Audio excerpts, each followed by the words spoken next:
2024 మే నెల 16 నుండి 31 వరకు కుంభరాశి ఫలితాలు.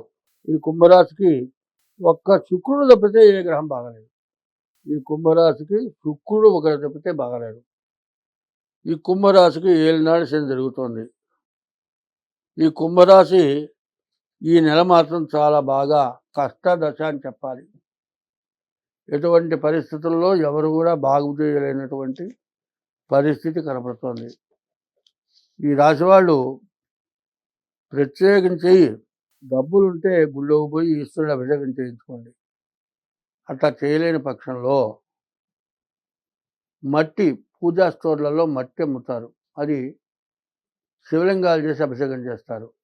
అటువంటి మట్టి తెచ్చుకొని ఎడం చేతిలో ఒక మట్టితో చిన్న శివలింగాన్ని చేసి హర హర నీళ్లు పోసి 2 పూలు వేసి నీ చేతనైన బెల్లం ముక్క ఏదో పెట్టి నమస్కారం చేసి అది గంగలో కలపండి.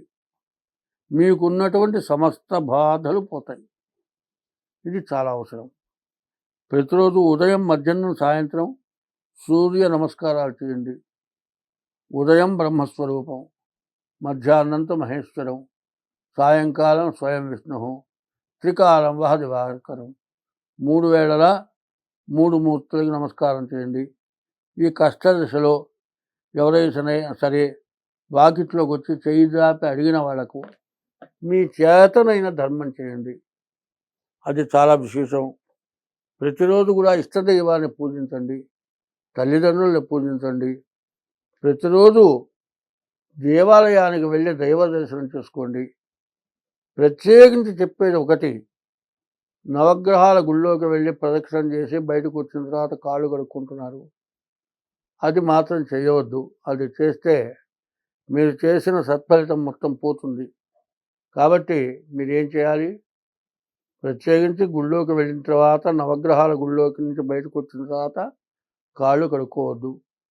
దైవ దర్శనం అయిన తర్వాత 5 నిమిషాలైనా కూర్చొని ఇంటికి వెళ్ళండి.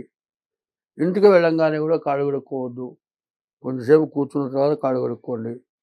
గుళ్ళోకి వెళ్ళేటప్పుడు పత్రం పుష్పం ఫలం తోయమన్నారు. మీ చేతనైంది 4 పూలు, లేకపోతే పండ్లు, లేకపోతే కొబ్బరికాయ ఏదో తీసుకొని దైవం దగ్గరికి వెళ్ళండి. దేవుడు వరం ఇచ్చినా పూజారి వరం ఇవ్వాలని శాస్త్రం.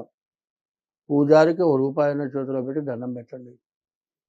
అది భగవంతుడికి చెందినట్టే.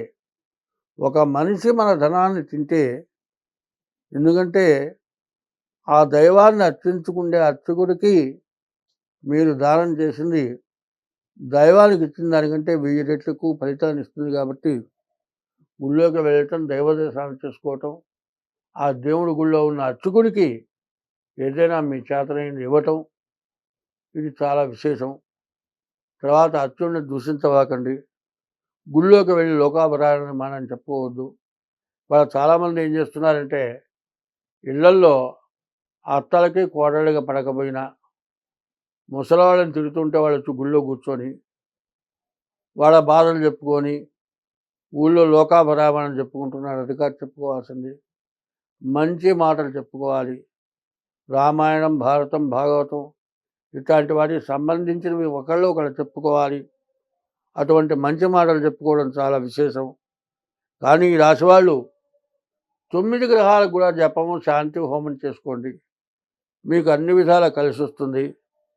కాబట్టి ఇది కాక ప్రత్యేకించి మీ డేట్ ఆఫ్ బర్త్ ద్వారా మీ జాతకం చూపించుకొని మీరు తగిన దోషాలు పోగొట్టుకుంటానికి తగిన శాంతి చేయించుకోండి. మీకు చాలా బాగుంటుంది.